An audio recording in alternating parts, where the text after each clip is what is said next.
ասուլիս տեղի ունեցավ Սամվել Կարապետյանի հետ, ձեր ընդհանուր ուղենիշային առաջնահերթությունները բարձրաձայնվեցին, ամեն դեպքում տեսանք, որ հենց դրան հաջորդեցին իշխանությունների անհամաչափ այսպես գուցե արձագանքը տեղ-տեղ նույնիսկ ընտանիքին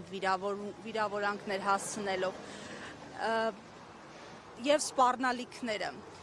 Այս պայմաններում, երբ իշխանությունը, որի ձեռքին կա վարչական ռեսուրս, որը այսպես հաթաթաներով է ձեզ վախեցնում, որքանով եք իրատեսական գնահատում ձեր հաղթանակի հնարավորությունը, տեսանք, որ Սամվել Կարապետյանը չէր կասկածում։ Ճիշտ ասած, ես էլ չեմ կասկածում եւ վաղուց չեմ կասկածում, իսկ իշխանությունների նյարդային պահվածքը եւս մեկ ապացույց է, որ այդպես էլ լինելու է, ինչ վերաբերում է ձեր ասած վիրավորանքներին, գիտեք, մակարդակի խնդիր է։ Ես շատ ցավում եմ, որ այսօր Հայաստանի Հանրապետությունը ղեկավարում է մի փոքրիկ խմբակ, որը չունի ուղղակի այդ մակարդակը, այսինքն քաղաքական ճիշտ բանավեճի առարկայական, որպեսզի ժողովրդին էլ պարզ լինի, ինչ է, իրենք երկու խնդիր են լուծում, մեկ իրենց այսպես ասած նյարդային վիճակն են փորձում բացատրել, չնայած դա արդեն պարզ է բոլորի համար, երկրորդը վախի մթնոլորտ սերմանել։ Հավատացած եղեք, որ մենք այդ մակարդակի չենք իջնելու, մեկ-երկու փոքր հումորային շատ գեղեցիկ բնորոշումներ, որ պարոն Կարապետյանը տվեց, շատ ճիշտ էր, բայց իրենց մակարդակին չենք պատրաստվում իջնել։ Պարոն Ղազինյան, նաև լրացնեմ, կառավարության նիստից հետո Նիկոլ Փաշինյանը ասաց, որ իրենց առաջ, կուսակցության առաջ նպատակ են դրել եւ դա իրենց ծրագիրն է, թույլ չեն տալու, որ նաև ձեր կուսակցությունը նույնիսկ խորհրդարան անցնելու շեմը հաղթահարի եւ կարողանա ընտրություններին այդքան տոկոս ձայն հավաքել եւ երկրորդ հարցն եմ խնդրում, սնկերի հետ կապված Փաշինյանը հայտարարեց, որ պատրաստվում է դատի տալ Սամվել Կարապետյանին։ Նախազգուշացված չէ Սամվել Կարապետյանը, որ այդպիսի վտանգավոր հայտարարություններ չանի, ի վերջո նախընտրական շրջան է։ Նախ առաջինը ես չեմ պատկերացնում այդ թույլ չտալը իրենց իսկ հռչակած ժողովրդավարական բաստիոնում ոնց կարող է իշխանությունը թույլ տալ կամ չտալ մի բան, որը իրենից կախված չի։ Այսինքն այս պայից հայտարարում է, որ ժողովրդի քվեն գողացվելու է, թող փորձի։ Դե մարդկանց ինչքան ժամանակ է արդեն, Սամվել Կարապետյանի հայտարարության օրվանից մարդկանց համոզում է, բայց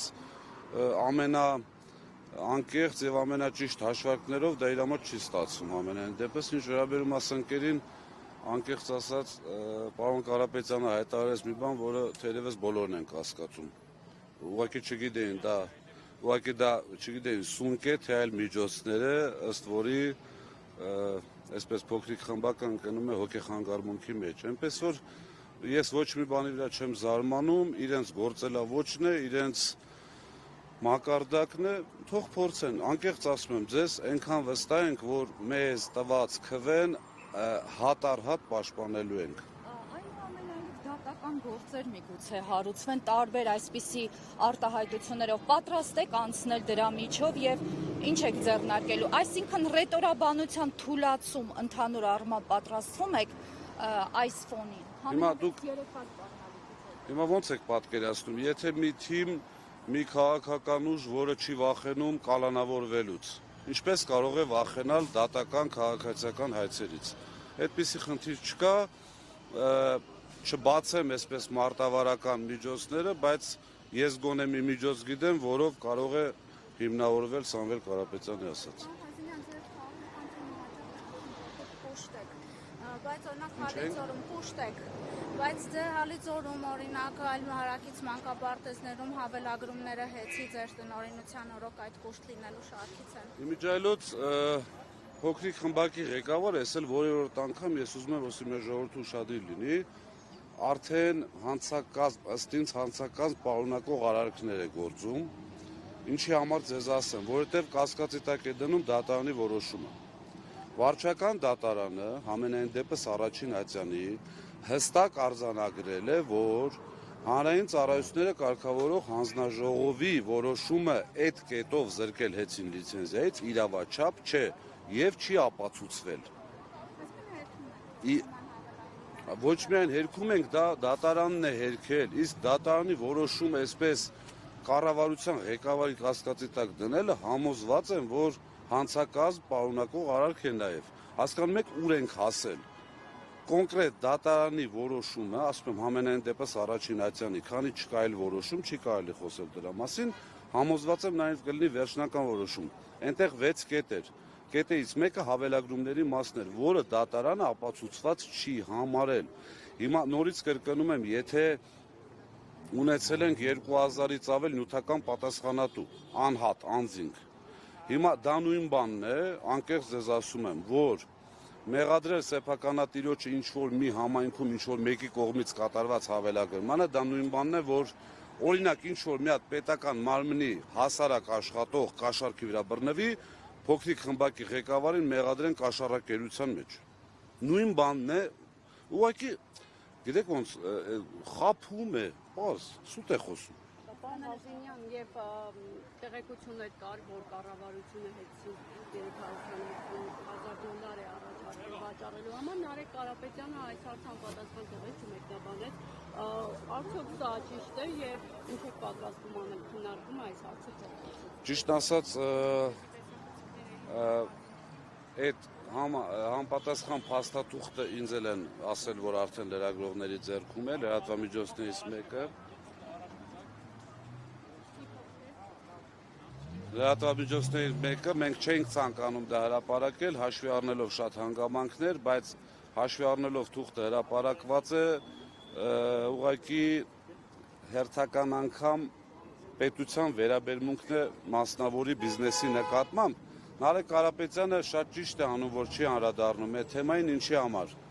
որովհետև ինչպես բազմիցս ես նշել եմ, Սամվել Կարապետյանը բացարձակ խնդիր չունի իր ունեցվածքը պաշտպանելու։ Տեսնելով երկիրը ուր է գնում եւ ինչ վիճակում, այստեղ խոսել հեծի կամ իր կորցրած կամ բանակցությունների մասին կարծում եմ ճիշտ չի։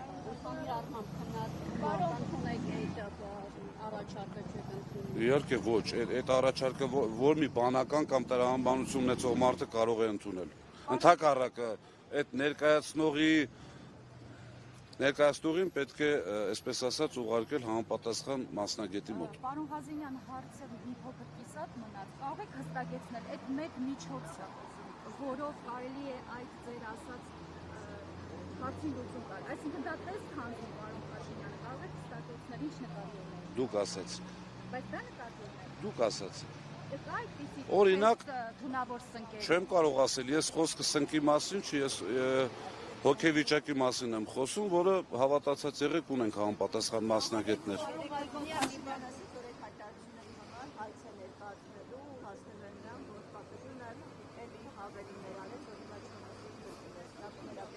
Ինչի չեք ուզի կրկնել, ոնց կարող է պատահի, կներեք 1000 անգամ, չեմ ուզում իջնել այդ մակարդակին, բայց ինչ անշնքում, եթե չեմ սխալվում, իրավական ձևով դատարանում ուտացնել եւ այլ եւ այլ։ Լավ է, երկիրը ընդհանրապես իրավապահ համակարգ չունի կամ իրենք իրենց կողքը գոնե առաջի իրավաբանական ֆակուլտետի առաջի կուրսի ուսանողի գիտելիքներ չունեն, որպեսզի հուշեն համապատասխան անձին, որ այդպիսի իրավական ընթացակարգ գոյություն չունի։ Այսինքն այդ հայտարարություններին անդրադառնալը մեզ պատվից ցածր է, հավատացեք։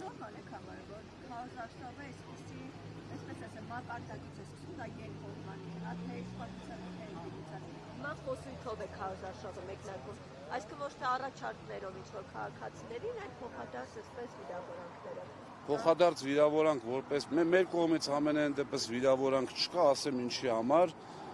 մենք փորձում ենք հաստել, ինչ որ տեղի ունենում, որովհետև համոզված եղեք, որ այդ մարդու վարքագիծը, ոնց ասեմ, շատ դեպքերում նորմալ չի։ Այսինքն վերջին հաշվով երկրի ղեկավարը, հիմա մեր ուժի ղեկավարը փորձում է հասկանալ, թե դա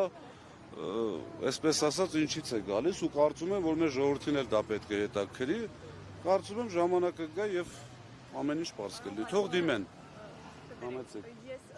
կարող արդեն ասել եք ուշ մոտեցա, հեծի գնի հետ կապված ուզում էի հարցնել, իսկապես այդ գիններ առաջարկվել ընկերությանը, որի մասին Դե այդ նամակը արդեն ձեր ձեռքում կար, չէ՞։ Հա, եւ պատճառը, որ չէիք համաձայնել հենց Այսպես ասեմ, մենք անդրամաբանական լինելն էր։ Բնականաբար նաև պատճառներից մեկն էր, բայց այսօր հեծին չանդրադառնալ ունի մի նպատակ։ հաշվի առնելով երկրում տիրող վիճակը, հաշվի առնելով մեր պետության արժև այսպես ծառացած մարտահրավերները, այսօր հեծի մասին խոսալ հավատացեք ճիշտ։ Լավ, քարոզարշավի մեկնարկը այսօր արդեն պաշտոնապես տրվեց։ Մի քիչ կմանրամասնեք, ինչ ձևաչափով է ընթանալու, ինչ եք առաջին հերթին փորձելու ընտրողներին հասցնել, որն է ձեր գլխավոր նկատի գլխավոր խնդիրը, որ բացի այդ բանավեճերից նաև, չգիտեմ, ծրագրեր եւ այլն կարողանաք տեղ հասցնել, ինչ մոտեցմամբ եք աշխատում։ Մեկնարկը այսպես ասած տրվեց 3 ձեր օգնությամբ, հաշվի առնելով, որ բոլորը ներկա եք պարոն Կարապետյանի ասուլիսին, չէ, որերը կա տրվել, մի հատ էլ դրա համար թող դատի տամ։ Ինչ առումով եմ ասում 3 մեկնարկը տրվեց, հաշվի առնելով, որ առաջի անգամ պարոն Կարապետյանը հնարավորություն ունեցավ, ցանկություն միշտ ուներ, բայց հնարավորություն ունեցավ այդ ձևաչափով։ Եվ եթե զգացել եք, այսպես բոլորս մեզ հետ անկեղծ պետք է, եթե զգացել եք շատ զգույշ եւ շատ ճիշտ էր խոսում, այսինքն ասում էր բաներ, որ հիշում եք շեշտում էր 5 տարի հետո գաք կհարցնեք, կտեսնենք։ Ես կարծում եմ, որ դա ոչ մեկ թող չնեղանա, բայց դա շատ նոր ձևաչափ է խոսել 100% ճիշտ, այսինքն չասել պոպուլիստական կամ քաղաքական ինչ-որ բան, ինչպես նշում են քաղաքականության մեջ այդպիսի բաներ որոշակի չափով թույլատրելի է, բայց մեր ուժը եւ իր ղեկավարը ասում է այնպիսի բաներ, որոնք 100% կատարվող են եւ կատարվելու են։ Ինչ վերաբերում է ընթացքին, Աստված մեզ հետ, մենք այսպես ասած հավատքով դեպի Աստված, հավատքով դեպի մեր ժողովուրդը գնում ենք առաջ եւ համոզված ենք, որ չգիտեմ արդեն որ բառն ասենք, որ ճիշտ լինի։ Լինելու է ուժեղ Հայաստան։